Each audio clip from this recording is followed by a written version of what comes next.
Be sure to subscribe to Greedy J or he'll foreclose your house and become your stepdad. Yo, what's going on, everybody? It is Greedy J here. We're back with another little interview type of deal, podcast type of deal, and I got my homegirl CurlyHeadShinobi in here.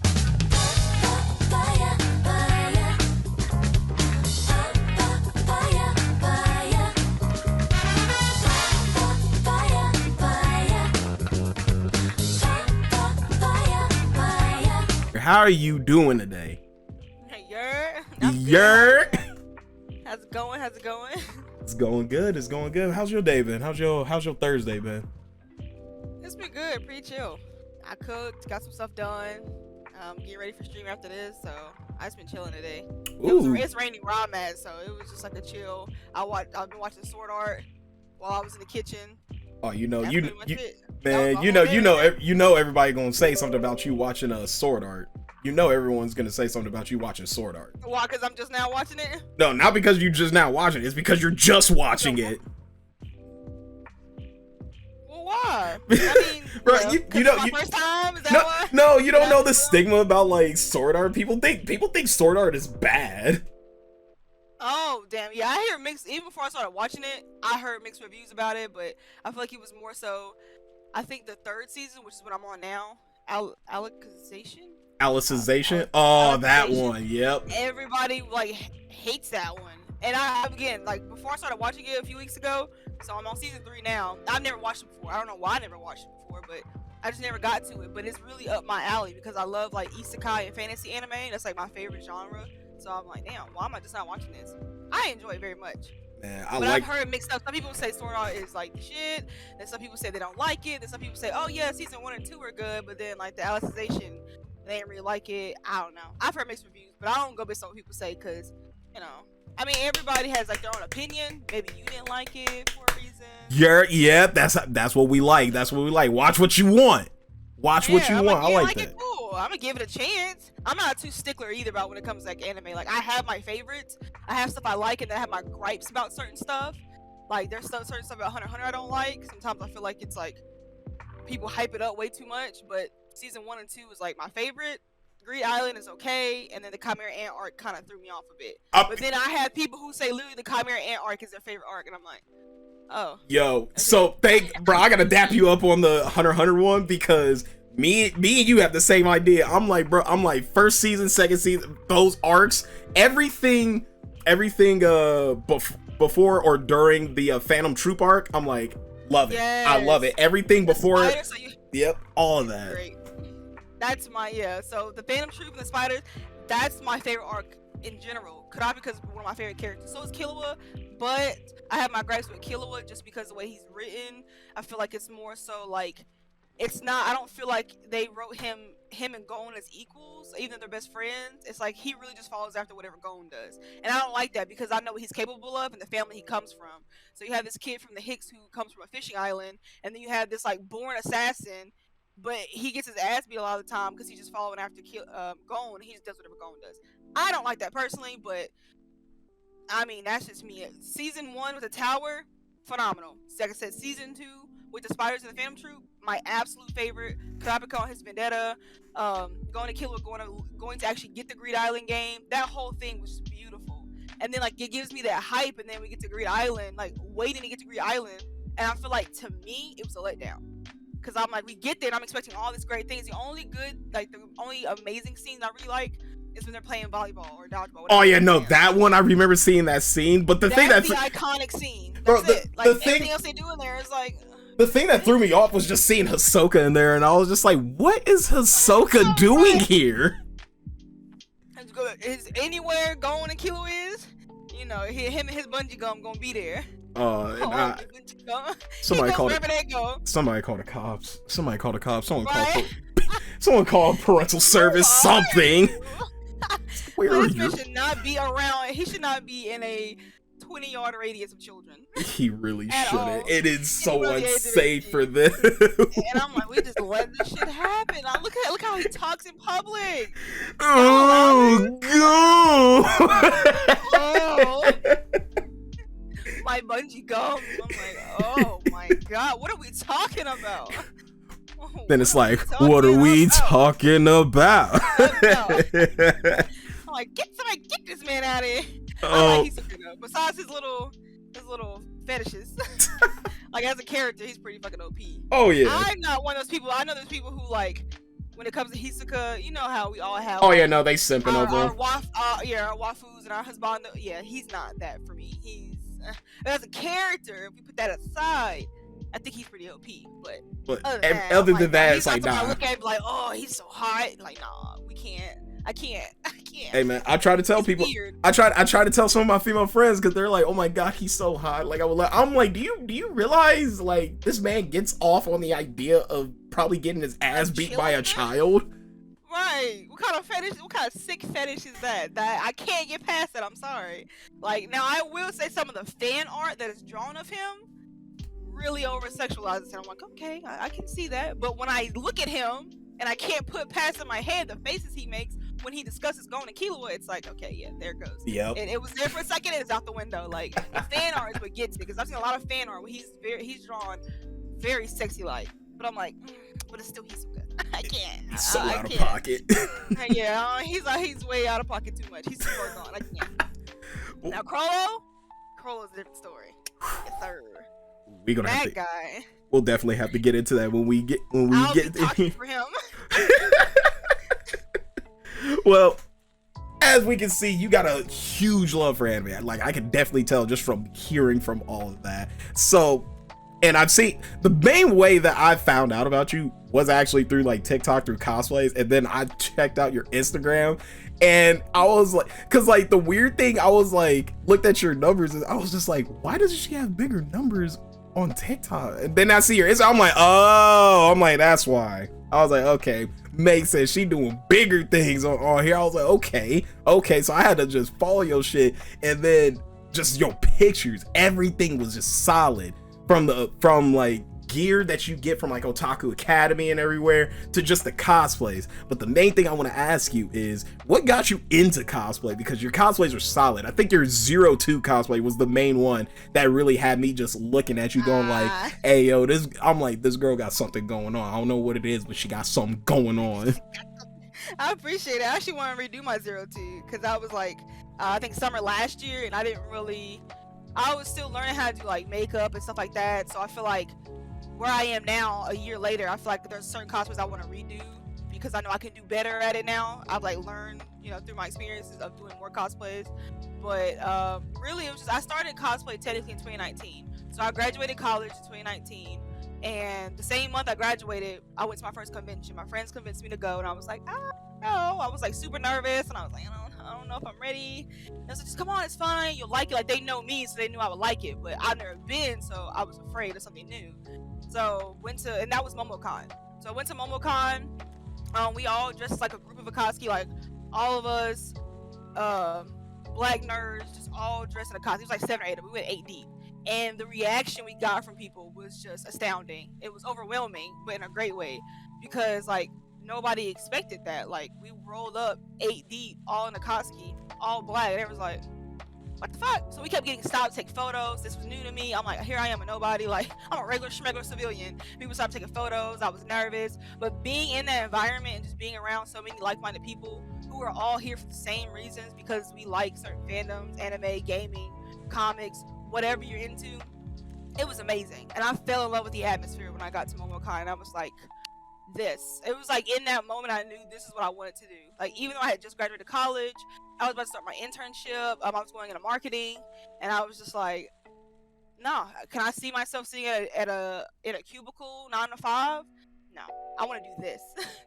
So literally I still did my internship, but from there we went to BlurredCon in July, and then we went to AWA in October, and then that was 2019. I was like, oh, I love this so much. It just like solidified every time I did it. It solidified it. Then my friends was like, oh, you should also stream. Like you play games a lot, and you're very entertaining, because they think I'm just fucking hilarious when I'm playing games, especially because I rage. Like you should stream. And I'm like, I don't know. That involves me being in front of a camera, live in front of people. Again, my anxiety and stuff. I did not like photos taken of me. I didn't like being in front of a camera. I got really anxious. I was like, I don't think I could do that every day. And it's like, oh, just do it. And then my boyfriend pushed me a lot. So then I built my first computer. that same summer, like I think it was like around like July 2019, I built my computer and I started streaming. And then from both of those, it just went from there. And I was so ready for 2020 because I was like, okay, now that I have an idea of like conventions and I'm getting into streaming, I'm like, okay, now I'm excited. So I'm like making a list of all the cons, trying to plan like where I want to go. And then the pandemic happened. And then it was like, oh, well, shit, I guess ain't nobody going nowhere then. So being forced to sit inside, and I was like, dang, I was really ready. Like, this is about to be my year. I could not wait to go to conventions. I got my taste of it. And luckily, I did get to go in 2019. Like I said, I feel like that really just kind of built it up for me. And then the pandemic happened, and I kind of was like, okay, well, we can't go to conventions, but I can use the time that we have. Nobody knows how long it's going to last, but I can use this time that I have sitting at home anyways and just build my platform. Like, I can still stream at home, obviously, building my social medias, kind of learning from that, meeting people, and then that's where it went. Just building connections, making friends in this realm that I'm kind of like, where the fuck were y'all when I was growing up? Because I had no friends, definitely nobody who was into the stuff I was into. I feel like we were all kind of closeted in our own spaces, kind of like didn't know each other existed. But now that, you know, we're older and I'm able to do stuff like this and go to conventions and stuff like that, it was like, wow, where have you been all my life? And so they started to meet people, and it was like everybody was meeting online, because like for 2 years, like 2020 and 2021 mainly, it was online. I went to no conventions. I didn't go to a convention again. Last convention I went to was AWA, which is funny, which is 2019. And then my very first convention back was AWA 2021. So since then I hadn't been to any conventions. And then, but in those 2 years, I built up my Instagram, I built up my TikTok, I built up my Twitch, I made connections, I had friends. So when I went the first time, those first 3 conventions, I didn't know anybody besides the people I went with. But now it's like I've made online friends who I get to meet IRL. And it was like, oh man, I was so nervous going to AWA, because I'm like, okay, this is not like last time. Like, I was just there, you know, as a civilian, didn't know anybody. But now, like, I actually know people, they know me. So it was like, but it was amazing. Like, finally getting to meet people, I was so nervous. But it was like I already knew everybody. Even though we were meeting in person, I always get nervous. Like, my anxiety was always like, oh, what if I'm not, like, what if I live up to their expectations in person as I do online? But I mean, I'm the same either way, but my brain is just kind of like, what if they don't like me in person, you know? But it was like, it wasn't like that. Everybody I met, it was like, as soon as like that first like few minutes went past, it was like it was nothing. Like, we talk online and I know, and I see you in person, and it's like exactly the same. It's like I'm actually just putting a face and a like actual real space with that person. So it was amazing. So yeah, pretty much after that, I fell in love with it. I was like, this is what I want to do, and I've been pushing for that ever since. And I love it. I wouldn't go back and change it for the world. I'm glad I went when I did, because like I said, it really gave me perspective. And like I said, since I had just graduated, I was like, man, I have the opportunity now to go do what I want to do, and I'm gonna put all my eggs in this basket. I mean, you know, I work part-time, so that way I can keep a roof over my head and stuff, but it gives me an opportunity to, I put that faith in myself to do that, to push what I really want to do. And then luckily I have the support of my boyfriend, my family, so it really kind of solidifies that, plus all the people around me that I meet. So now I'm just excited for more of like what it's going to be like going to conventions. We're going to MomoCon this May actually, and then DreamCon in July, and then I would like to go to AWA again in October. Those are the 3 for sure. I know I'm going. If we get to go to more, then that'd be amazing. I would love to go to New York. I want to say, I think it's sold out. I think I saw somebody say on my Anime NYC sold out, but I don't know. I've never been to New York before, so I do want to go to New York. That's actually like a crazy, like, wild story, just like hearing all that, because I'm just sitting here like, you basically had like just this epiphany, like, and I love hearing that epiphany of people realizing at one moment they're like, do I really want to work at an office job? Like, could I see myself working the rest of my life in a cubicle just doing this? Yeah, and some people like it, and that's fine, you know. It's crazy how it takes one experience to shift your entire mindset. Like, when I tell you I was in school for 5 years, I mean, I had this mindset of where I was going, what I was gonna do. I was certain of it. Like I said, I stayed an extra year to get my minor. I was like, bam, this is what I'm doing. I'm gonna work for like a major like fashion or retail brand, working in their marketing or merchandising department. Like, I had it set to a T. It took one convention for me to go to realize that there was more out there than that. That's all it took. It instantly, when I tell you the epiphany I had, and I sat there, I'm like, as happy as I felt, I was like, oh my god, this is happiness. What I was doing was settling. What I was doing was like, you know, I don't regret going to school. I mean, I would be $30,000 in debt, but you know, we make experiences. I made friends through that. I met my best friend in school, so I don't regret it for anything. I made friends, connections, knowledge, so I don't regret it. But it's just like, wow, like I really thought I knew exactly what I wanted to do, and honestly, I feel like I was going to school because you feel like it's required of you. You know, like I was like one of the first people in my family to graduate college. Me and my cousin have been the only two in my family to actually, well, and my aunt and my cousin were like my inspirations. And then, like I said, we were like the only ones in my family to actually go to school and graduate college. So it was like that, to me, that's what I was doing it for, more so than just like for myself. It was like, okay, I don't want it to because I have this last name, and then that means the cycle is what I have to stay in. I want to graduate college to prove something to myself and my family that I can do it, and that regardless of where you come from, that you can still make it. And so that was really why I did it, and I accomplished that, and I feel great for that. But yeah, it's that one instance in my life was just like, damn, this is what I want right here. And like, not just watching anime casually anymore, by myself in my room, not just gaming, here and there. Like, no, I was like, I want this shit to be my life, and why not? Why the hell can't it be? Shoot, that's about to say, that's kind of the same path like I've been taking. Like, that's why I've been telling a bunch of other content creators. I told like Renee, I told like King Drew, everybody. I'm like, this is the year I want to try networking more. I want to try connecting more with people. That's why I connected with you. I was like, you know what? I'm gonna just DM her. I'm like, fuck. Literally the day I DM'd you to like do this, I was like, fuck it. I have nothing to lose. I'm like, what the fuck could she say to me that would ruin my life? Say either ignore me or say no. Yeah, it's like, if she ignores me, okay, fine. If she actually messages me, then thank God she did. Which I would never do. I would never ignore people. I might take forever to respond back to you. You might get an answer like 3 weeks later because my brain is shit, but I will respond. And I wouldn't have said no unless it was just like you said something off the wall that made me uncomfortable. But nah, you cool people, and I already knew you, so it was like, oh shit, hell yeah, I fucks with it. Like, thank you, and like that's why like I'm so happy to be a part of seeing like your growth and everything, because I'm like she's gonna be growing. I'm like, I want to be one of those people where like once you hit it big, like a big event, you're there, and I just raise my hand. I'm like, yo, Curly, what's up? You like, hey, yo, that's Greedy. That's my homie Greedy.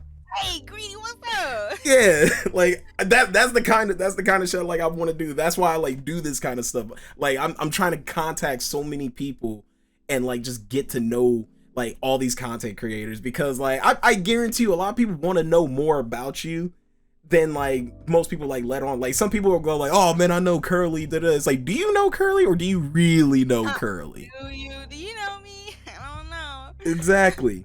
So that leads. I do want to do more stuff like this. So yeah, I've been I've been anxious in the past to do it. I've had several people reach out.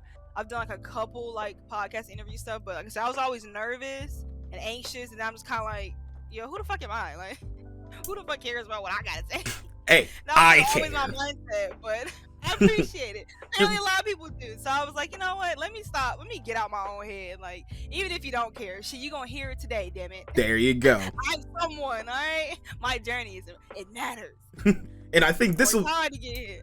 And I think this next question right here will probably like let people know like which one did you have fun with more. So what's your favorite cosplay? Which one did you have the most fun with, where you're like, oh yeah, no, I'm making content of this cosplay, I'm doing this? Ooh, let's see. My favorite cosplay. So recently for AWA, I did Diane from 7 Deadly Sins. I didn't get to make as much content with her as I want. I still want to get back into put the cosplay back on and actually make content, because I was at a convention. So we were actually supposed to make content there. Like, me and my boyfriend actually recorded like the first half of TikTok videos, and we were supposed to do transitions and then be at the con in our cosplays. But like I said, that was my first convention in 2 years, and I'm finally meeting people, so it was so overwhelming. I never even thought about taking the time to prop my camera up and make content. Like, never crossed my mind until we were back at the hotel, and I was like, fuck, we didn't make any videos. But I was just so enjoying the moment and finally getting to meet people and be around my online friends and stuff like that. So I never got to record anything. We took a couple pictures, but that was it. So, but I enjoyed, that was my first prop build. So that's why I really enjoyed doing Diane, because that was my first ever prop build, and I con crunched. That was my first con crunch. Like, I always saw like other content creators, cosplayers. I always saw them like, oh yeah, con crunching be like and stuff like that. But I never had to do that because I never like made or did anything for conventions. But like the week of AWA, I decided like, okay, I probably should go ahead and start making this, especially since I had no fucking idea how it was gonna turn out. I was like, I've never made anything. Definitely nothing on this scale is like her hammer, which is Gideon. I was like, this could go left or right. Like, this can go either way. And so I was like, fuck it, I'm just gonna do it. Like, I kept procrastinating. I kept like, just putting it back. I'm like, I know, I'm gonna make her hammer. I'm gonna bring it with me. I already have all the materials. And then within 3 days, like I finished it within 3 days. I made it, and it turned out really good for my first prop build. I was super proud of it. And bringing it to AWA, like, I got so much positive reactions from people about it. Oh my god, you did this? I could never. How did you do that? Like I said, to me, I follow a lot of cosplayers who do foam work and prop building on a regular. Like, they make their entire thing from scratch. They make armor builds. So like, watching them and being inspired, and I'm like, can I make a prop like using EVA foam and PVC pipe and stuff? And I'm like, we'll see. But I did it, and I was very proud of it. And like I said, the reaction I got just like gave me a sense of relief. Like, I did. I was very happy. I worked hard on it. I put my heart and soul into it, and I was very excited for how it turned out. So I didn't get to make a lot of content with her, but I do want to like actually go back and put her on and actually make content with her. But yeah, that being my first prop build, and like getting to carry it around AWA, and the reactions I got from my DN cosplay, and then my boyfriend, he did King, so it was just like, it solidified. Like, he did King, he made his pillow, and then I made the hammer, and we were both in our cosplay. It was just amazing. That is the most adorable thing I've actually heard. That I be sitting here be getting jealous at the couples cosplay, so I'm like, because I have so many couple cosplays ideas I want to do, but I'm like, I don't have a girlfriend. This is crap. Damn it. I need someone to do these things. But yeah, no, I seen the pictures like on your Instagram and everything, and I was like, this is a solid Diane. I was like, god damn, this is solid. Yeah, I was very proud. There's some tweaks I'd make to her, but yeah, I was very proud of how she turned out. So I enjoyed that one. I'm trying to think of one, like, okay, so like I said, for her, I just said her because she was the most recent, but like I said, the experience I got from that was my first prop build. So I had so much fun with that, and then getting to bring it to a con was like the best experience ever. But as far as like my content, like the cosplay that I've gotten to make like the most content as far as photos, especially TikToks, like I have so much fun making TikToks. Like I said, I gripe on myself a lot, which I'm doing better with now. But like, as far as like my insecurities and stuff, I was always like, I'd go back and look at my videos, and I'm like, oh, they're subpar. They're not as good as such and such. Or again, I get inspired by other cosplayers and content creators, so I was always had a bad habit of comparing myself. I was like, you have to stop doing that. Like I said, I had a lot of things to work out, which is when I realized, okay, you can't really do that while still like making content and doing stuff. Like, you need to take a step back. You need to take a step back, reevaluate yourself, because like I said, I was kind of thrown into it. Like, everything happened so fast, kinda, and I was kind of just rolling with it. I never got to take a time to just stop, and then I got what I always feel bad, like, what if I stop making content, then people will forget about me, or people are not going to care anymore.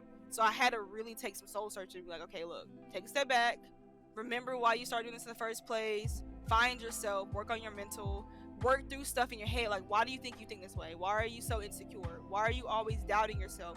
Why do you in this moment, why do you have imposter syndrome, which is like something that's common among influencers and content creators and stuff, because you're in the public eye, so you're always constantly like, you get into like moments sometimes where you doubt yourself, and imposter syndrome is like basically thinking like you don't deserve the things you have, like all the hard work you put in, you don't think you worked hard enough to get it, you don't think you deserve the things that you have or the platform you have.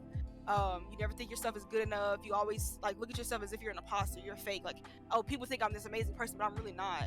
So it's like, but it's just a bad mindset that you get in. But I had to take a step back and realize, like, why am I thinking like this? So it just stemmed from a lot of stuff from my past and my mental health. So I had to realize, like, okay, take a step back, get your shit together, and then come back to it. Like, this will be here. Like I said, it really helped a lot because, like I said, I was hard on myself, but the community, the community that I've built through my platform, the people that I've met through like the cosplay and content creation and streaming platform, everybody was super nice, and I've always tried to build my image and my platform off of transparency. So I try to be as like open as possible. Like I'm not gonna sit here and pretend like my life is this whole glamorous life and then everything's perfect and I'm always happy. Like mental health is a real thing, especially in the Black community. I don't feel like it's talked about enough. So I feel like we've been doing better about speaking about those things. So I try to be transparent, like, hey guys, my mental health is shit right now. Like this is what I'm going through, because you never know who that might help. Plus, I feel like it gives people a better understanding of who I am, and to remind people like, just because like you think I'm like this person that's on social media and I live this certain type of life, like I am a person. So I do have, I go through pretty much the same things that you go through. So I think people forget that when they put you on this pedestal on social media, and it's like, hey, we're human, we're people, and you get afraid that people are gonna come at you like, hey, you ain't even making no content, what's up? Because there are certain people who feel entitled. They feel entitled to you and your platform and your content. Like, hey, I look forward to your content every day, and you're not putting out content. What the fuck's up? Like, hey, I'm going through some shit, like some real life stuff. Chill out. But those people are far and few, which I've come to learn and realize, which is amazing. Like I said, most people, when I post like in my story or on Twitter or something, say, hey guys, I'm canceling stream today, or sorry for the lack of content, I haven't been feeling well, blah blah blah, and I explain it, and then I get all this overwhelming amount of like DMs and comments and stuff like, we're here for you, Curly, take your time, it's no problem, we completely understand. Like, I mean, just super freaking nice and understanding, and like, hey, it don't matter how long it take you, we're gonna be here. And I'm like, wow, I don't think people realize how happy that makes someone feel, being in the position that we're in as creators. Like, wow, okay, I'm being all hard on myself for nothing, think I'm gonna let y'all down and disappoint you, but like, the fact that you actually care about me as a person, not just this, this person online, but you actually care about me as a person and my content, it's a great feeling. So hey, I try to like do that all the time with a lot of my like content creator friends, especially like the super big ones.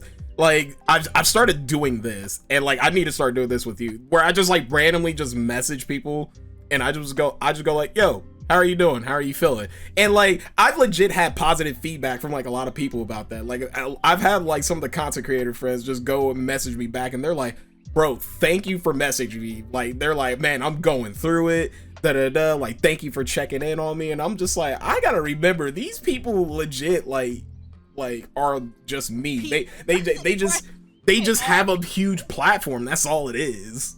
That's the only difference between us and some other people, is the amount of people on your platform. But yeah, that means a lot. Like when people do that, you realize, because like I said, you're always doing stuff, so people will never remember to like check up on you. But to have someone check up on you, that's why I said you never know what people may need. Like even me just responding to somebody, like I've had people that I've messaged who follow me, and they message me, and then like they're shocked that I messaged them back. They're like, wow, I didn't expect you to message back. I'm like, why would I not? Like unless you say something off the wall or uncomfortable, that's the only way I would not message you back, if you just come out of pocket. But if you're genuinely messaging me, tell me that you like my content, you're asking me questions, you're asking me for advice, you're just saying, hey, why would I not respond to you? Like, it's this whole time out of your day to message me, I feel special. So it's this whole, like, oh, wow, you even message me, you have all these numbers. And granted, yeah, we do get like a lot of messages. I tell people all the time, like, it may take me a little while to message you back, because sometimes it does get overwhelming, because I get hundreds of like, you have like your requests, and then you have like, your general and your primary, especially like on Instagram mainly is where I get most of my messages from. But you have all these requests, so that's 100+ requests on the side where like new people are messaging you. You have to go through your requests and accept or deny them. And then you have the people that you've already accepted, who are in your primary or your general, that you go through a message, and people message you frequently. So trying to like respond to everybody, and like I don't want to just give somebody like a half-ass response, like, oh yeah, thanks. Like, no, I want to put thought into what you said, because what you said you put thought into. So I want to return that energy to you. So I want to actually wait till I'm in a mindset that I want to respond, and then be like, oh, okay, yeah, or give people that research. People like, oh, where'd you get this from? Or what do you suggest? I'm trying to do this type of cosplay. I'm trying to get a cosplay. Do you have some tips for me? And I want to give you actual valuable information. And, same thing with like not gatekeeping. Like, I tell people all the time, like, especially with like content creation, streaming, stuff like that, we're all out here doing like some of the same stuff, but it's not a competition, it's a community. So if I can, from my experiences, what I've learned through my time in streaming and making content, if I can help someone else who's trying to get into it, I'm all for it. I'm not going to sit here and gatekeep and say like, oh nah, you be my competition, I'm not going to help you, I'm not going to give you information, go find out for yourself. No, what the fuck, that's rude. Like, I wouldn't be here if I didn't get certain information from certain people. Like, And you know, like I said, I felt the same way. Like, wow, you actually like, you know, helping me out. But why not? Like, I feel like we all can rise. It's not like, oh, only one person can be at the top. Like, the fuck no, this isn't Hunger Games. Like, we can all rise to the top together. So why the fuck not? So any way that I can help, because I've been there, done that. Like, I'm definitely down to help people, and you know, like I said, build foundations and relationships and stuff. And it can get exhausting sometimes. Being social is exhausting. I love people. I love the people I interact with and talk to, but shit, that gets exhausting sometimes. Which is why, like, even like, if I go to any social event, I need like, I have a certain battery, and I'm like, it's nothing personal to you. I'm just letting you know, like, I just went out and we had fun. Like, after a con, don't talk to me for like a week or two. Like, give me it's. You got that con anxiety. You're just like, oh, I missed the con. So now I'm like recapping. I'm like, oh, everything was so fun, but I'm fucking exhausted because I was social for 3-4 days straight, which I don't do on a normal day basis. So I'm like, just bear with me. Give me a week or two to kind of like decompress and like take it all in, and then I'm good. But like, that's just for me. Like, I have social anxiety and stuff, but I'm like, you'll never know it by looking at me. Like, going to a con and stuff, people are like, oh, you're fine. I'm like, bro, I'm dying on the inside. But at the same time, I love it. I love the people I'm with. I love interacting, having fun. I'll be the life of the party. But I'm like, I want to tell you, when I get home after all this, I'm gonna be dead to the world. It's like you don't call me, don't talk to me. it's like, oh, you just DM'd me as soon as I got home. Damn, that's crazy. I won't be messaging you for like a month or so. Pretty much, like, just go ahead and expect that now. Like, but I promise, like, I'll get back to you. Well, give me some time. Well, moving away from the anime stuff a little bit, because I also follow you on Twitch. You do a lot of Twitch streaming and everything, and it seems as if like a lot of people in the anime content creation game, everyone is now like starting to do that little transition. People are like, they're either A, transitioning into like YouTube, B, transitioning into Twitch, or C, they're like upgrading their TikToks to the point where it's like, it's getting to a point now where it's like movie quality TikToks, but people are like transitioning. They're trying to venture out to other stuff. And seeing you going to Twitch, I've watched your Twitch. I've been in your Twitch. I've been in your community nights. I love them. So I just want to know, what was it like for you to get into Twitch streaming? What was it like at first? It honestly, at first it was rough, because like, for anybody who's like ever streamed or has talked to anybody who streamed and like heard their stories, for me, my experience coming into it, again, I didn't know anybody, so it wasn't like I was already established on social media or anything. I feel like for people who come from social media or are already a part of a community, it's a little bit easier for you because you already know people, so you have a guaranteed set of people that are going to come and support you. When I started out, like I said, I just went to my first convention, so I'm doing all this at one time, and I'm like, okay, I didn't really know anybody. So when I started streaming, that was it. It was just me. So when you start off and you don't know anybody, and usually you have to get discovered. Twitch knows you're new. They're like, we're gonna put all our efforts towards the people that's been building their platforms for years on here. You get the bottom of the barrel, and you just have to grind. Like, it's really a grind. So when I started streaming, I was streaming for weeks, 0 viewers, like literally talking to no one. And it was the most awkward thing ever. Like I said, mind you, I said I'm not good in front of a camera. And now you're talking about me sitting here live, and I'm like, I'm doing all my research, I'm studying up on stuff, and they're like, even when you have 0 viewers, you need to be talking, because you never know who's gonna come by, you never know who's gonna come in there. I would get a couple of viewers here and there, and kind of ask people like where they came from, like, because again, I didn't have social media presence yet, so I was like, how did you find my page? I had to be at the fucking very bottom of this category. And some people were actually filtering out the category. Like, so say I was playing Apex or something, and they would filter the category from like least amount of views to highest, because the natural order of the category is the people with the highest amount of views under that category is gonna be at the top. So I was like, oh, really? That's pretty cool. Like, they would go and like filter it out and go to the bottom, and again, I was at the bottom of the barrel, and that's how they found me. But yeah, at first, like I said, dealing with like anxiety and stuff like that, already having doubts in myself, it was kind of weird, because like I said, you're just talking to yourself, dead air, and I'm like, this is weird. So I kind of took a break at first. I was streaming for maybe a couple months, and then I kind of like just stopped, especially like when the pandemic happened. I stopped and focused more on my content creation. I was like, okay, I'm gonna put my efforts towards building up my social medias, building my cosplay repertoire, things like that, and that's what my focus was. So I didn't really stream pretty much at all. Well, every blue moon, not consistently, all of 2020, I believe, until the end of 2020. So I started streaming July 2019. I risked that year. I was streaming kind of on and off. And then the beginning of that next year, I was kind of like, okay, I'm not really doing so good at this. Then I was going back and forth between Twitch and Facebook Gaming, kind of figure out what platform I wanted to use because I was like kind of testing the waters. So I got to take a break from that. Every blue moon I would go stream, but like I said, I was focused more on, okay, let me build my image up first, and let me focus on my Instagram, TikTok, building a community and building up my image and my presence. And then I went from that and I started streaming again consistently. I was on Facebook for a little bit, and then I decided to go back to Twitch. I was like on Facebook mainly, and then I was doing like multi-streaming. But then I decided like I was gonna go back to Twitch and kind of just focus more on Twitch instead of having to split between 2 different platforms. And then from there, it just got, I was like, consistency is key. And then now I had like a decent social media following. I think by the end of 2021, I want to say October 2021. I remember October 2021 is when I hit 10K followers. That's when I hit 10K. That was like the big milestone for me. I was like, oh my god, I hit 10K, wow. And from there I was like, okay, now that I'm kind of getting used to getting the swing and hang of this, it's more comfortable, it's more natural for the content creation and stuff. I'm like, okay, now that I put my focus on this one thing, because it's kind of hard to split between the two.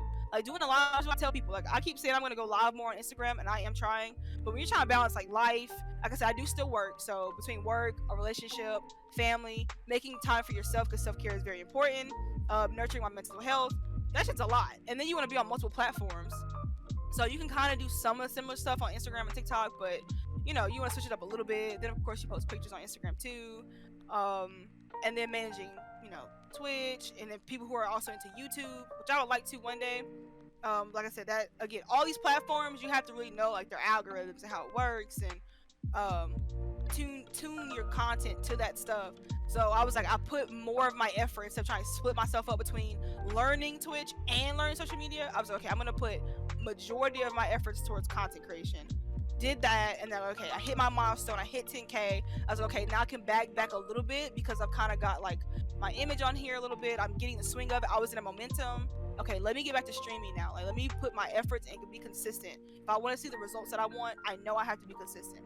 So, like I said, I was always watching videos on YouTube of like advice and kind of like, being on there studying. I feel like studying and research is so important. And you have so many people out there who have come before you, who have some knowledge and know-how. It's like, hey, I wish I knew this when I started out. And so I was just watching a bunch of that, figuring out how I could grow as a streamer and as a person. And so I kind of went from that, and I got consistent again in 2021. And from there, it just grew. And then before I knew it, I made a Discord, because it was like I was connecting with my people on Twitch, but then I was like, okay, well, we need a Discord so that way outside of stream we can all hang out, and so my community can continue to grow, get to know each other. And then so then I made Discord, and then that continued to grow, and it was like the best feeling ever to me to watch people who have like come from wherever, and they kind of met on my stream or in my community, and then they become friends, and I see them talking, like, not just because they're talking because I'm here, but having their own conversations and playing to meet up to play games and talking about like-minded stuff. Like, that's what I was wanting to create, was a safe space where people could meet and hang out, kind of forget about everyday life for a moment, and we all just kind of like chit chat up and just have fun and meet people that you normally wouldn't be able to meet if we didn't have things like social media and stuff. Because a lot of people I know, like, half of them live overseas, you live on the West Coast, you live up north. So it was just crazy how all these people are coming together in my community, and it made me feel good. So from there, I just was growing, and I just, like I said, the more I started streaming, I just loved it. Like I said, I get nervous and stuff sometimes, even still, just get anxious, because like I said, you're live in front of a bunch of people. Anything you do, if you mess up, but I try to knock all those like anxious thoughts to the side, kind of just get on here, know why, always trying to like remind myself why I do this, and that it's not about if people are gonna like me or not. Like, you're gonna be here if you're gonna like me if you're gonna like me. And I'm just gonna go on here, give my best self, have fun, hang out. It shouldn't have to be nothing that's too serious. We're hanging out, we're chilling, and then the people that are gonna be drawn to you are gonna be drawn to you. So I feel that. I feel that.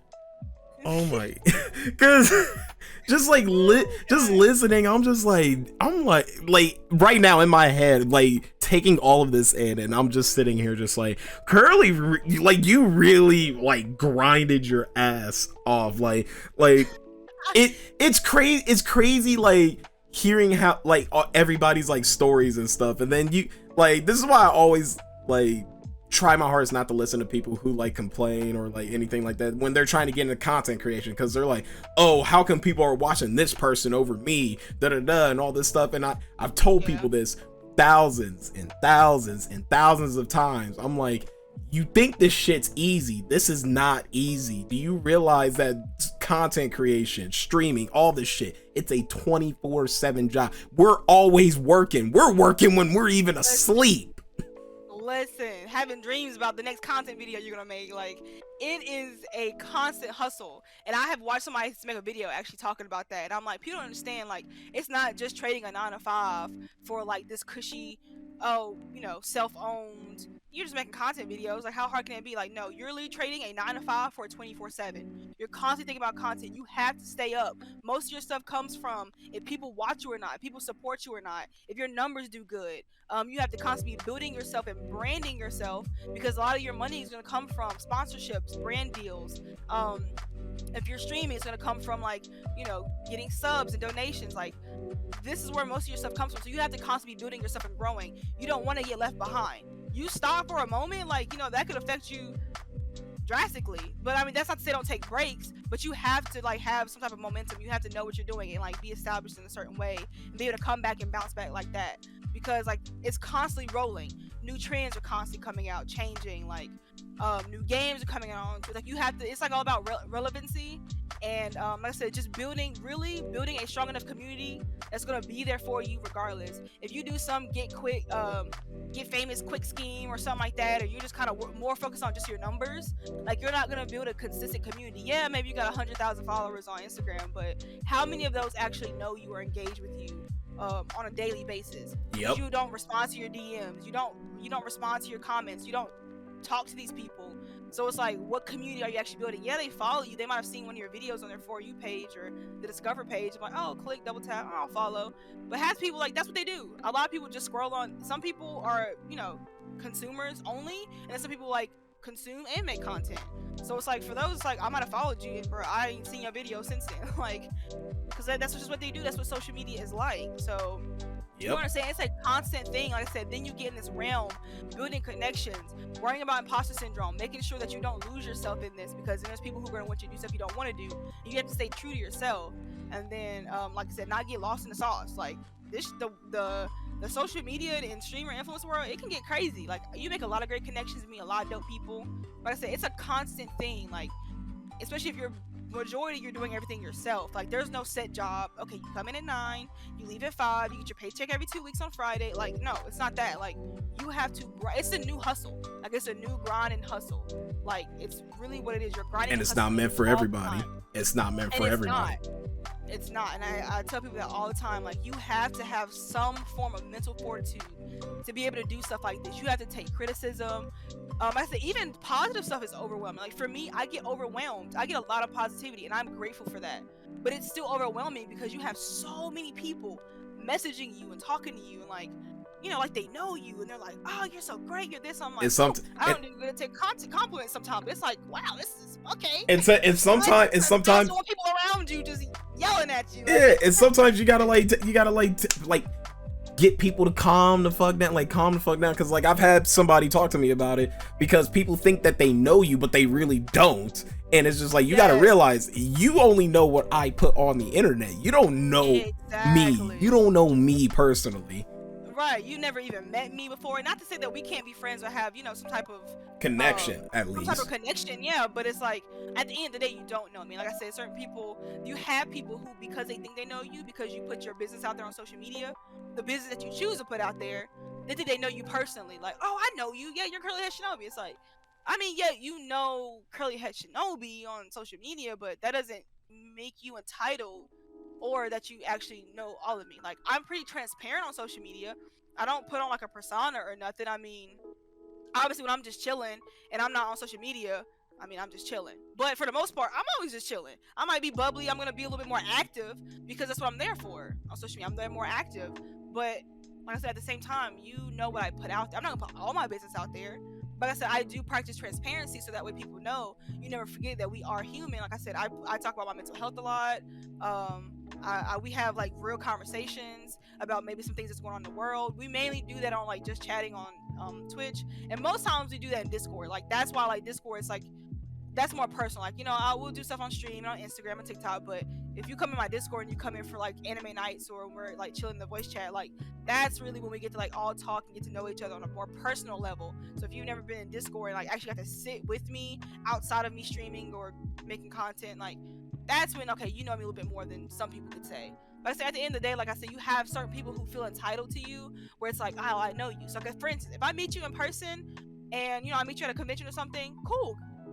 Please feel free to come talk to me. Like I'm awkward as fuck sometimes, but once I get comfortable, we're cool. We can chat it up. But don't feel like obligated that I'm supposed to hang with you for the rest of the convention. Or yeah, let's go do this together. And like maybe I'm like, oh no, you know, I have things to do with like my friends here, but don't get mad at me or, you know, go bash me on the internet. Like I haven't had that experience yet, thank goodness, and I hope I don't. But I know that some people do. Like I said, some people can get creepy. They get creepy. Like I said, they meet you in person. Like, okay, let me follow you around the whole community. Like, can you not do that? Can you not do that? I have the experience, but I know there's people out there like that. Like I said, people who come in your DMs and they come way left field out of pocket. Like, bro, chill out. They're like, can you cosplay this girl for me? Hey, Curly, please, have you got the infamous question all women get? Do you do OnlyFans? Oh my god.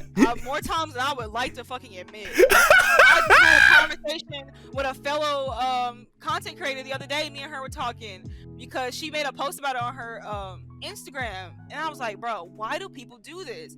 She was like putting it out there like she went on the whole thing. Like, I'm like, baby girl, preach it. Because people feel so entitled because you're a cosplayer. And there are certain cosplayers who make lewd content. There are some who have fans. Oh yeah. And they choose to. But then you come in my messages and you think because some cosplayers do it that's what cosplay that you think all cosplayers do it. Yeah, it's like, oh, you cosplay, so you must do lewd content. No, I don't. And first of all, don't you think if I had an OnlyFans, bitch, that I would be putting that shit out there? Shit.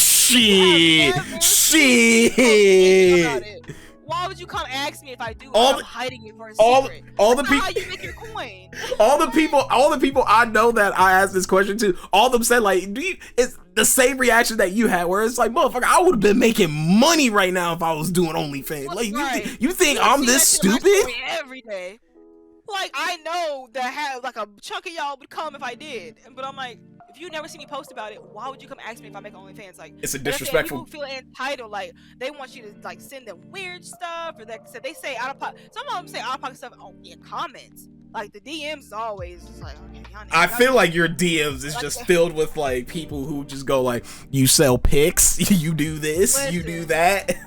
Let me see your pinky toe. I'm like, bro, what? I have a picture of your feet in that video. I'm like, it's like, hey yo, the way that you move to the left with your knee, damn girl, damn. You don't know what that does to me. I'm like, yo, y'all wild. Y'all niggas are wild. I laugh and I just like delete. I'm actually surprised you have, like, if you ever decide to make a YouTube, that should be one of the first videos for you. Is just like me responding to your comments and just literally just your reaction, just going like, these motherfuckers really messaging me this. Listen, I don't think you understand. Like, I haven't really exposed anybody. Like, sometimes people come on there, you know, like racist comments and stuff, and I'll put that on my story. Like, look, this is what the fuck we go through. This shit's wild, right? Crazy. But I'm like, yo, if I exposed half the motherfuckers that be in my DM or the comments you don't see that I delete, y'all be like, yo, people actually say this? Yes. People actually say this. People like, be people bold. Come in there with an entire like Tinder bio. First of all, not only the fact that I post my boyfriend on several occasions, like I don't know what makes you think you're gonna come in my DMs. I'm like, oh my god, and you're gonna swoon me. I'm like, bitch, no. But even if I was single, who told y'all this was the way to pick up girls? Like, people come in my comments with like a paragraph, like they write a book. Some people come in with a Tinder profile, like, hey, I'm 28 years old and I got 2 kids and I work here and I do this. I like to have long strolls on the beach. I'm like, yo, maybe Hay would have been a great start. What you need to do is just one day, just like post like more like cosplays of you and your boyfriend together, and just be like, just emphasize the boyfriend. Yeah, me and my boyfriend have been doing these cosplays together, and my boyfriend, and just keep just capitalizing it, just emphasizing. And that don't matter to people. Some people do not care. Like, hey man, people would know that and still like, I know you got a boyfriend, but like they'll be like, hey man, they be like, man, soccer's a game. You realize that there's a goalie in soccer, right? We still gotta score on them. And it'd be like, what? I'm like, yo, what? Like, I mean, out of pocket. The pickup lines. I'm like, how long did you sit and think of this? Not only how long did you sit and think of this, how many girls did you copy and paste this to, hoping to get at least one response? Like, yo, not you wasting your breath. Oh my. That should be having me wild. Like I said, I'd be reading that shit like, delete. Oh my god. Keep it moving. But if I ever do, the day I do, I feel like I will eventually. The day I decide to actually start making consistent YouTube content, bro, I'd be like, yo, y'all niggas don't understand. And I do it on my YouTube stuff because like I want to do like as you can see, I can talk. Like if you get me talking, especially about shit that I'm passionate about, like you gonna be like, okay, I wish this girl was. Why you think we doing this? Why you think we doing this? Listen.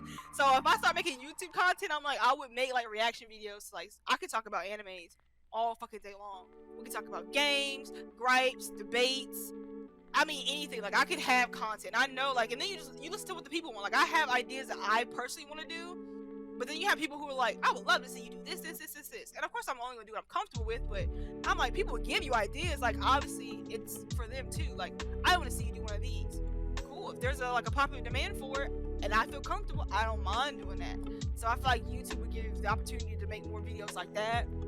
Because I wouldn't really do that too much for like Instagram. You know, Instagram is more like people have a short attention span. So it's like, okay, I need some quick. Okay, that was cool. Next. Like their attention spans on like Instagram and TikTok are like way shorter. If you don't capture somebody in the first few seconds, they're gone. They've already scrolled past you. So like, but I feel like with YouTube, it's different. Now you want to catch them in the beginning, but like maybe with a thumbnail or with your intro. But then after that, it's, you know, you go on YouTube, you get lost. Hey, and that's where your other 2 hours later, I'm still sitting here. Hey, that's where your other social medias come into play. Like for me, I don't know if you see my TikTok or anything like that, but like I still do reactions. I still make content on TikTok, but like some of my stuff is going to be basically quote unquote previews or the funny parts of certain videos I make on YouTube, and I'm gonna be like, hey guys, this part is funny, but the full thing's on my fucking YouTube. Go watch it. Yeah, a lot of people do that. That's a great way to like get people on there. So like if you do want to make longer videos, you make like a little snippet, you post it on social medias, and like, you like that, huh? You want to see what happens next, don't you? All right, go ahead and click that link. Yeah. Go ahead. That's how you get them. But I do. Yep, that's smart but marketing. I gotta give respect though to some of the people that are like in like your community, my community, and everyone's community. Like some people genuinely, like I've actually talked to one of the people in my community, and they're just like, yeah, they would watch my stuff on YouTube, but they're just like they just prefer watching stuff on TikTok. They don't want to watch me on YouTube. And I was just like, you know what? Like I want to be like come on, like I want to push it, be like, come on, man, just watch me. But like I understand there are people out there who legit just don't. Like when I try to promote my Twitch one time, it's crazy how many people on the earth, even as popular as Twitch is, some people still don't know what Twitch is, or some people don't even have a Twitch to like log into to like watch you. That's true. Not a lot of people are into gaming or anything like that. Most times if I do get people who come from my social medias, even if they don't watch games, but they like me, they'll come and watch stream because like, oh, I'm just here just like, you know, whatever you're doing, your personality's dope, I get to see you more outside of social media, yeah. But not everybody like watches Twitch. Not a lot of people don't even probably have Twitch downloaded. So there's still that big chunk of community that doesn't, which is why it's great to be multifaceted, to be on multiple platforms. Because like you said, somebody might have TikTok and like TikTok because it's like, okay, you know, you're on a break or you're chilling, you can scroll in there, you know, quick. Like you want to watch a bunch of different like stuff, quick, you know, quicker. I'm not gonna sit here and go through a 30-minute, you know, YouTube video all the time. But then you have people who like that. They spend a lot of their time on YouTube. Like they don't watch cable or stuff like that. They like to go on YouTube and watch videos. So like having that reach on multiple platforms, you may have someone who watches you on all your platforms, but then you have certain people who are like more into like one or the other. And so the fact that you're on all of them, you can catch everybody. Exactly. Like, oh, okay, yeah, you don't like Instagram? Bet I got a YouTube. Oh, you don't like YouTube? Bet I got TikTok. Oh, you don't like TikTok? Bet I got Twitch. Like, what you want? I got them all. Pick your poison. Like, and somebody's gonna like something. Oh, you don't like that? I got Twitter. What else you got? Like, come on, I'm on everything. You got like one of these. Like anybody in this day and age, you got at least like one of these platforms. So I feel like that's why a lot of people like you said, like a lot of people either who started in content creation, decided to go to Twitch because it's like, why not? And then again, you have people who gatekeep, like, oh, you know, now you want to be a streamer. It's like, okay, if they want to be a streamer, that's fine. You get in this field, you start to realize like you have multiple opportunities. Okay, maybe you want to start a merch brand now. Why not? Why does that have to be solidified to one person? Like, you're not an entrepreneur business person just because you think you're a streamer or content creator. You can't have merch. Why can't I? Like, just because you limit yourself, don't try to limit me into this bubble. You can do whatever you want. I had somebody ask me, I did an interview yesterday, and I've had people before ask me, have you ever thought about doing voice acting? I'm like, not really. You know, it wasn't like a thought, but the more people talk about it, and the more people I see in the content creation, cosplay community, I see some of them getting into it or doing it. I'm like, like I said, you realize like people are getting into a lot of stuff. Like you get in this platform, the possibilities are endless. You're your own person. Like you have that time. Shit, why not get into everything? You know, don't overwhelm yourself, and don't put too many eggs in one basket. And you know, make sure when you're doing it that you're kind of, what's the word I'm looking for? Just don't half-ass anything. You know, don't just think you're gonna, I can just do 20 things and something's bound to happen. Like, no, you know, make sure you put your work into each one and make sure that you're up for handling it, because again, juggling a lot of platforms, a lot of things at one time can be a lot. But if you feel like you can handle it, I don't see why not go for it. Exactly. Or at least try it. You can't say you don't know until you try it. So maybe I might try voice acting. I might find out I absolutely love it, and then boom, before you know it, I'm in the next new anime. You know how amazing that would be? Hey, why the hell not? Like, hey, I was about to say, Corpse Husband and Amelie are like the big two like content creators I know that just got into voice acting. Fucking I forgot what the anime is that Corpse Husband is, but I know Amelie is the voice of Kitagawa in My Dress Up Darling, and literally that's like the start. That is the start of it. Crazy. You know, I was like, I'll be a background character. Give me one line. But I feel like that'd be something so cool to get into. Like, life is way too short for you to limit yourself to one or two things. Like, if you want to, you know, dip your toe in several different pots, why not? Why not? Stop letting people limit you. Like, oh, look at her thinking she's something because she was a content creator. Oh, now you want to be a streamer? Oh, now you want to do voice acting? Bitch, and I'm sorry, you're stuck in this hamster wheel of life that you can't seem to get out of. I'm sorry, you're stuck in your genjutsu, and I broke out of my genjutsu. Don't get mad at me. Like, the fuck? So I feel like people shouldn't limit themselves. Go for it. And most times, a lot of these things are interchangeable. Like, you make content, and you've already getting used to like the public eye and doing that stuff. It makes it a little bit easier for you to be a streamer, or vice versa. And same thing with getting into voice acting. Like, you're used to talking to people, used to talking, and maybe acting out stuff or doing stuff because you maybe use skits or, you know, you make TikTok videos. So then maybe that might make it a little bit easier for you to like get into voice acting. And you can do anything you put your mind to with training. Go watch some YouTube videos, talk to some people, maybe take a couple classes. There's people out there who teach voice acting, how to, like, you know, do it efficiently.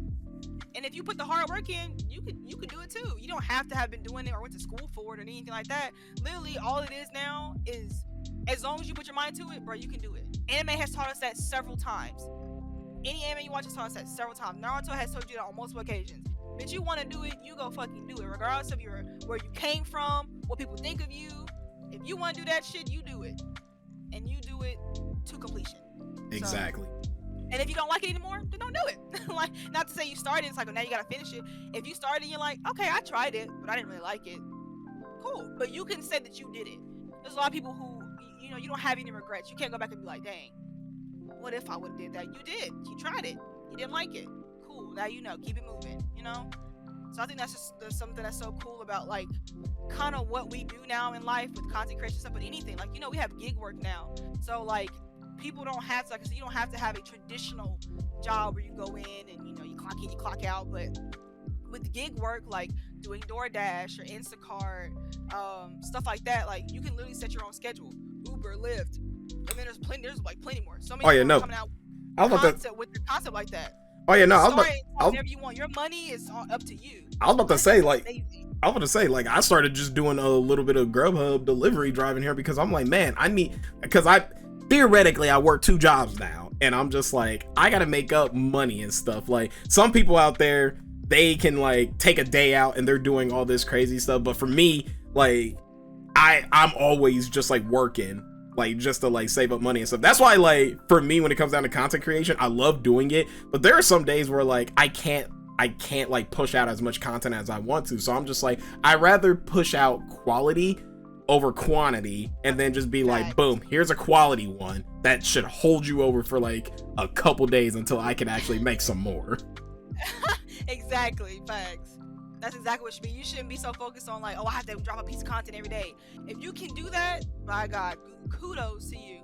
Do it. But don't just think you have to dish out content and now you're throwing up half-ass stuff and then your name is on that. So now they're like, oh, your content's kind of mid. Like, I mean, again, people are entitled to their opinions, but you know yourself. So if you putting this up and you're just like, I need to post something. Like, no, take your time with it. Like I said, if you have to wait a few days or a week, then you do. Because again, we do have life stuff. And until you're making money consistently from doing that, if that's what you want to do, then, you gotta have other means, which is why people don't realize, a lot of creators and stuff, like a lot of people I know a lot of creators that work full-time jobs. I'm blessed to be able to work part-time. Now I make good money for my part-time, thankfully, but again, it's me and my boyfriend, so we can split stuff, so that makes it a lot easier. But there's people out there who do it by themselves, work 40 hours plus a week, and still dish out content and stream. Like, that is a lot. I'm exhausted. Hello. I do. I said, I'm one of them. Hello. Hello. Like, I know, if I'm not mistaken, I think Ren Goddess does the same thing. I believe she works at like a dentist. Yep, she works as like, yep. Yeah, but and I know she works full time, but you see the quality of the content that she drops all the time, and the work she puts into it, and still working full time. I mean, she has her life where she makes money to pay her bills and sustain life. But then she does what she loves and making content and stuff like that, and she pushes out quality content, and she seems to have a good idea of like the balance. Like, I don't know like mentally what she deals with and things like that. I'm sure she deals with normal stuff like everybody else, but I can see she's very good at like pacing herself as to what I can get from her content and talking to her and stuff. So you just have to find that place for you. But it's possible, people do it. Like, she works full time and she still makes quality ass content. Like, so there's like really no excuse for anybody. If you want to do it, it just shows that you just have to put your mindset to do it. And I know sometimes she'll be up, she works during the day, and she might be up at 2 o'clock in the morning making TikTok videos and taking photos of her cosplay. That's the dedication she puts into it. So that's the sacrifice she makes. Like, hey, I know I work during the day, but I'm gonna make content at night, and I'm gonna dish out my content. And some people can do that. Exactly. So it's just amazing to see, like, the resilience that people have, and because you really put forth the effort into things that you want to do. So if just working a 9 to 5 every day is fine to you until you retire at the age of 65, then I mean, hey, kudos to you, go for it, because that's still hard work. And then taking care of a family and all that in between as well, yeah, you got it. And if that works for people, it does. But I feel like we're getting into the place now where we're learning more and we're questioning more, and I like that. Like, even people now with like cryptocurrency and NFTs, okay, the stereotype back in the day was like, okay, if you're doing anything with stocks and shit like that, you must be a middle-aged white man in a business suit. That's not the stereotype anymore. The middle-aged white man ain't the only man the only person that can make some money. I mean, I've seen people at 19 years old knowing what the fuck they doing with stocks and crypto and Bitcoin and cryptocurrency and NFTs, stuff like that. I'm like, damn, I wish I knew what you knew when I was 19 years old. But it's like, there's no stereotype for it now. Like, anybody can do it. And you just have to put the work in. Now there's so much knowledge out there, and then we have things like YouTube and social media. People are actually literally out there teaching that to you for free, and like, people, it's like genuinely wanting people to be like, hey, take control of your life and your assets and your money. Like, getting paid this minimum wage to do all this hard work to build a company on your back and get little to nothing for it, that shit's not it no more. That's not it. Who says there has to be a food chain where it has to be somebody at the top and then you have to be a grunt at the bottom? Nah, we can all be royalty, shit. And I love that that's happening. And that's why I said with the cryptocurrency, talk about the gig work and stuff like that, people are taking control of like, okay, I can choose what I do. I can get into like the Amazon warehousing, get into the cryptocurrency, doing gig jobs. Maybe I need somebody to get a plane ticket to go to a convention. Maybe I need this part for my PC. And you have the opportunity, you can do a couple Grubhub jobs or do a couple Ubers if you're comfortable, and boom, there you go. You got your $50 right there. Go do this. You know, it's like you have the opportunity to take control of that. It's not have to fill out all this stuff and go to a job all day long. You can start and stop when you feel like it, and I feel like that's amazing. And doing a lot more of the passive income. Like I also do Rover on the side, which is like dog sitting. It's an app where people can message you for dog sitting and stuff like that. And I build on there. It's another type of gig work, and I can do that whenever I feel like it. And I do that from home, and I make pretty decent money from it. Just by like one day just signing up on it, and then like I said, continue to build my repertoire and reviews on there. It's like I get paid to watch people's dogs, and I love dogs. I don't have any myself because like the daily responsibility is like, nah, I can't. No dogs, no kids, not for me right now. But getting to like watch other people's dogs, I'm like, I get paid to sit at home and play with dogs. Like what? That sounds fun as shit. That's a lie. great job, yeah, and I make good money from that. Like I do, and I'm like, this is great. Like I get to sit at home, cute little doggies. We go on walks. I feed you. We chill. You chill with me on the couch. We watch the TV. Stay for a couple days. Your owner comes back and get you. Boom. And I'm like, easy money. That was not available like growing up as a kid. We didn't have stuff like that. So I'm like, the way I see like a lot of this stuff changing is amazing. Curly, I gotta tell you this right now. This has been one of my this has been a really, really fun like talk. This really honestly has been so much fun. Just learn, because I'm just sitting here. I'm doing like one of those like villain poses where my hands are just like clasped together. I'm just listening, and I'm like this girl Curly just knows her shit. No, stop it. Really, I feel like I'm boring. I'm like, here I am sitting here on Dish Out Knowledge. No, this is fucking animes and stuff. I'm like, I'm sorry. No, like I fucking love this. This is your video. This is getting to know CurlyHeadShinobi. And like, guess what? Hearing all this is how you get to know you. This is how we know how you work, how you think, how you look at everything. And honestly, it's like very inspiring. Like legit for me, it's inspiring because I'm just like, it reminds me to like, yeah, I could be like some other content creators where they're just like every day just posting, but I also got to remember some people's lives are different from mine. Some people have the time to do it, some people don't have the time to do it. Thank you. Yes, you don't realize that we all have different, like, you don't know what people have going on in their life, what responsibility, obligations they have. Like, that's why I was like, we had to stop comparing ourselves to people, because you know everybody's life is different. You talk about them like, oh, they're going on trips all the time and doing this. Their life is set up different than yours, or their path is different than yours. You know, maybe yours is a little bit different. That's not to say you can't get there. You will, but just take your time on your path. Stop trying to look over across the waters at theirs and be like, what they doing over there? Because now you done stopped, and now look, now you're even more behind because you're too busy looking over there what they doing. Like, exactly. Keep your momentum going. Everybody's life is different. I know people that got kids and everything and still doing the damn thing. They make it work with what they have. Like they know their thing. They're finding their balance. Okay, how do I balance having a child and a relationship and a job and still doing this stuff? Like, you gotta find what works for you and stop thinking that like, oh, they got it good. Like, look what they're doing. And so I had a bad habit of doing that, and I realized it was blocking a lot of my blessings because I was comparing myself to people too much. And what's crazy, some of the people that I would actually talk to, and I would learn something about them. I'm like, wow.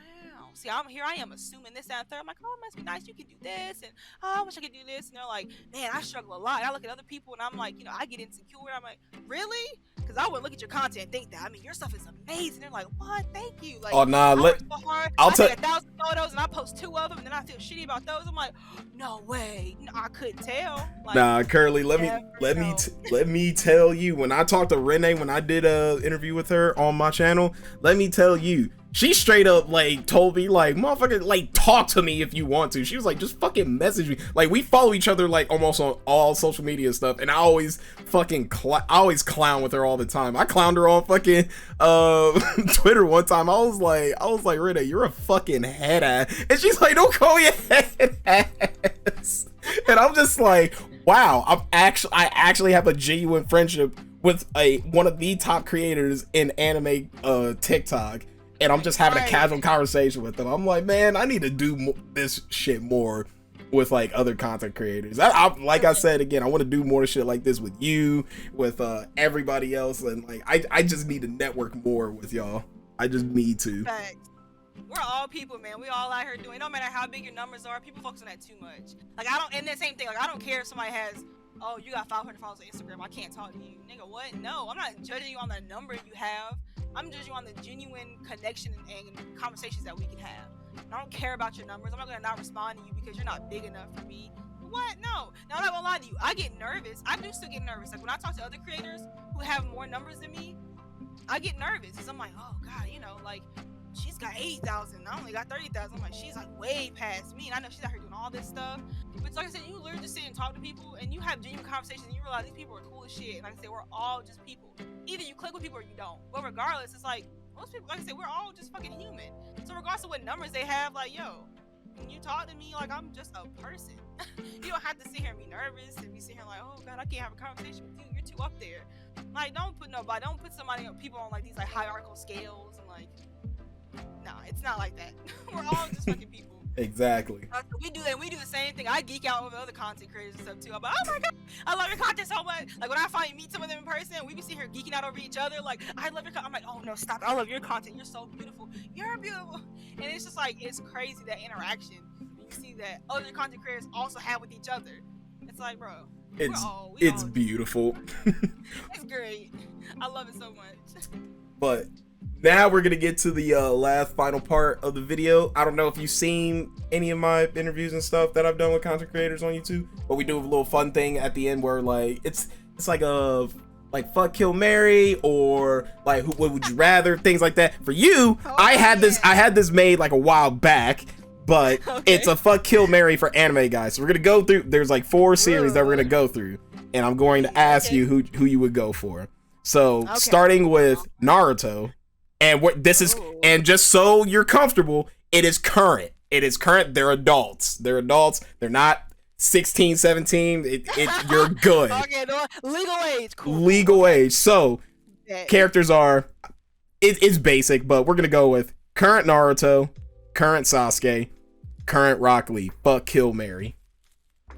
Ooh, okay. This will say a lot about you. I'm just letting you know that right now. I'm sitting here thinking about something like, who would I marry? Who would I fuck? And who would I kill? Who's gotta go? Okay, killing Sasuke. Sorry, he's gotta go. Damn! Sasuke's dead. Alright. Wow, he's gone. He's gone. Kill him. Marry. Okay, who was marriage material for me? Naruto ain't never there. I'm marrying Rock Lee. Naruto could be a one night stand. I'm marrying Rock Lee. I'm fucking Naruto and I'm killing Sasuke. Ooh, I like that.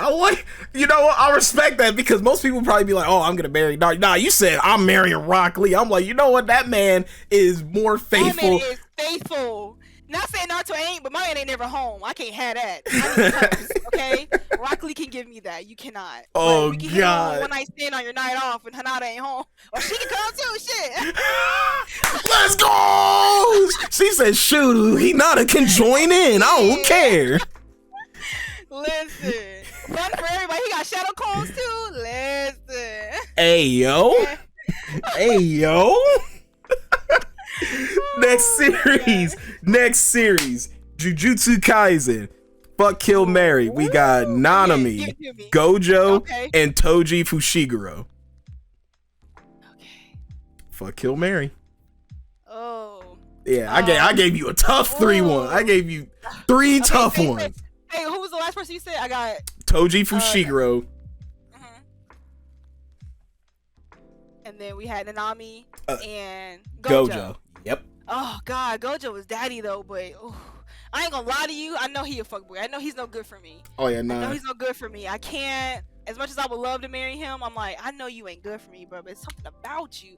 So I'm just gonna fuck Gojo. I'm just gonna let me get my taste in, and we done. Okay, I can't. Gojo, I know he gonna fuck me over. Bro, Gojo the type of person he blow your back out next morning. You wake up, he leave a note that says, "Hey yo, I left money for you for the Uber on my counter. I'm gonna need you out of my house." Exactly. I can't do that to myself. Okay, I'm worth more. But boy, when I tell you, whenever he in town, let me know.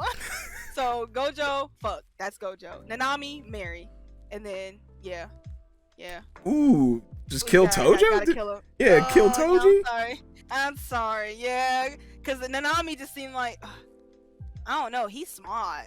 we gonna have good finance. We're gonna have good credit scores. That man me said like, "Hey yo, girl, I'm doing taxes right now." You like, "Damn, baby, that's hot as fuck." That's yeah, hot. I know. Yeah, I know that's hot as fuck. Let me figure out your credit score right now, baby. But it's so hard because I'm like Toji. I'm not gonna lie to you. He's sexy as fuck too. So it was like, damn, I can't. Somebody gotta die. I'm not killing Gojo. I can't live in a world without Gojo. And I can't kill Nanami. Like, I don't want to kill Toji either. But you gave me this option. I blame you. Cause honestly, I mean, Toji and Gojo can get it, and Nanami, I'm putting a ring on it for him. So. But you said I had to kill somebody, so Toji gotta go. But, hey, you know. Hey, sometimes it be like that. That's all I gotta say. It be like that though. All right, next series, Demon Slayer. So fuck, kill, marry. We got Giyu, Rengoku, and Utsui. Fuck, kill, marry. Oh Jesus Christ! Let's go. Let's go. Let's hear it. I got the gun. I got the sniper ready. I'm aimed on one of their heads. Who you killing? No, not my babies. Not my babies. Okay. Oh God, they're all so amazing. Okay. Okay, Giyu gotta die. I'm sorry, Giyu. Damn, she said I'm not into guys who look like they depressed every day. Yeah, I can't. No, I'm sorry. Bedroom don't like it's gonna be all that, and living my life with you. Nah, I can't. You would be a great friend, but bro, somebody gotta go. You gotta be that sacrifice. And then we talking about marry or fuck. Got two good choices. I would love to be Tengen's fourth wife, but we just gonna have to hit it. We gonna have to hit it and quit it. Like, yo, it's crazy. It's crazy how many women I've asked this question to. All of them they're fine with the idea. They're like, yeah, no, I'm fine with being his fourth wife. Fuck it, I don't care. Fuck it. I don't need the way he listen. I'm okay with that, bro. Cause he looks like he loves them all equally. There's no like I favor one or the other. Oh, I would just feel like his little bean. I'm like, okay. But I can't, cause I have to marry Rengoku, cause that man, his justice and his honor, he gives husband material all day long. Like he gives like you would be a husband to someone. That man's. I'm marrying Rengoku, and I mean. Yeah, Tengen could be a little side thing. He could be a little side thing. That man's smile brightens up an entire dark void. Oh, listen. Can I imagine walking down the aisle to that? Like, oh, you light up you set my heart ablaze. And then you just hear that man yell, "Umai!" Yeah. Like you just like, right, yes. Go. Our honeymoon start early. Let's go. Now we got a final series. Now this could be quote unquote anime because I mean there are movies for it and everything, but we're going to be looking at Final Fantasy VII, specifically Final Fantasy VII characters. The three guys, Cloud, Sephiroth, and Zack. Fuck, kill, marry. Ooh. Okay. We got. Zack with the black hair, though. He's so sexy. I just love how you're just like, oh my god, they're all so fucking hot. I can't throw somebody ugly in there. Okay, Sephiroth, he gives me like Alucard vibes. Like, oh man, that man is something special. He looks like he would disrespect you, but you would be like, yeah, call me a piece of shit. Please do that. Like, I like that shit. Call me a piece of shit. I would be submissive for you. Okay, so Sephiroth is definitely a fuck. Now between damn, because now Zack or Cloud has to go. Oh, okay, Sephiroth is that's Bed Bay. It's gonna be Bed Bay. Cloud. Oh god, so I love the black hair though. I feel like it's like that black hair is doing it for me right now. It's doing numbers for me. I don't want to kill Cloud just because Zack has black hair, but. It's something about his face. Okay, yeah, I'm marrying Zack, and I gotta kill Cloud. Ooh. I'm sorry. I know. About to say, but you never seen Cloud cross dress though. You never seen that cross dress though. Have you seen him cross dressing? Seen him cross dress? Yeah. Have you seen Cloud cross dress? Why don't you take a look real quick? Hold on. Let me. Where my phone? Why don't you take a look real quick? Cross dress. Okay. This is actually canon. He has cross dress. Like as a lady? Oh yes. Oh my good. Oh. Yes, ma'am. Yo, why does he look so good though? Why is it still his hair but with pigtails? Oh my god. That's what I'm saying. I'm mean, just hot. letting you I'm know. not gonna lie, he hot. But Zach though. Said Zach Daddy. Yeah, I stay by my answer. Zach is gonna be hubby. Cloud, you're a worthy sacrifice. I'm sorry, buddy. I wish it didn't have to be you, but it had to be somebody. Man. It had to be somebody. Oh god, got me dying over here, man. Well, I hope you had a fun time doing that. Oh, this is amazing. I'm glad that this gave me the energy I need. I'm taking this energy in the stream. There you go. You already know I'm about to be in that stream watching. But hey, before we go, why don't you let everybody know what your socials are? Yeah, so my socials are CurlyHeadShinobi on everything. Twitter is weird because my name was like one letter too long, so it's kind of bullshit, but it's CurlyShinobi. But I still have like my, like that secondary name you can give yourself. It still says CurlyHeadShinobi. So CurlyHeadShinobi on everything: TikTok, Instagram, Twitter, YouTube, and Twitch. You can find me on pretty much anything at CurlyHeadShinobi. Ooh, okay. I'll be sure to make sure I put that in the description, put it in the video everywhere so that people can be able to follow you and whatnot. But yeah, Curly, thank you again for taking the time out to do this with me. I've been waiting for a while now to do this with you. Don't say that. You made me feel so bad. No, dude, no, it's the biggest compliment because like, you know how like some people, like if you said like, oh man, sorry I haven't messaged, like some people would be like, oh yeah, no, I just moved on. Like we don't have to do this now. Like nah, I've legit have been waiting. Like you can ask some of my homies where I was just like, bro, man, I'm waiting for this girl to just tell me she's ready to do this, and they're like, bro, you have been waiting. I'm like, yes, the fuck I have. I appreciate it. I do. You did not give up on me. I'm like, damn, this motherfucker be like, you know what? Fuck you, Curly. Like, bro, having me waiting. I'm like, I promise I'm not playing hard to get. I just really been just like, listen, I came with you honest. I said, look, I'm focusing on myself. It's not you. It's like I'm doing any podcast or interviews with anybody else. Like, as soon as I'm ready, I'm coming to you. And I did. So I appreciate you for waiting. I just had to get my shit together. But I wanted to come on here and give you Curly. 110% Curly, and that's what you gave me. I've done so much better, and I appreciate it. So yeah, I have fun.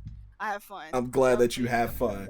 But with that, thank you so much for coming on here. And guys, if you could, as always, like, comment, subscribe, hit the notification bell so you can be notified of any other videos I do or any other interviews I do.